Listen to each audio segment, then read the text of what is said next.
যে সমস্ত দলগুলো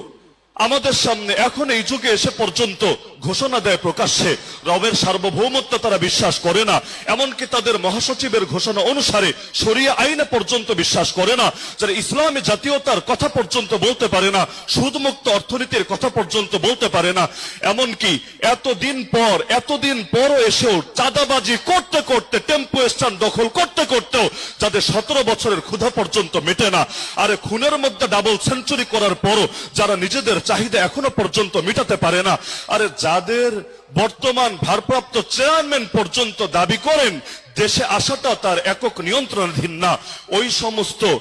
2 নম্বরই করা জাতিকে, তাদের দলকে এই জাতির ক্ষমতায় আমরা আর দেখতে চাই না।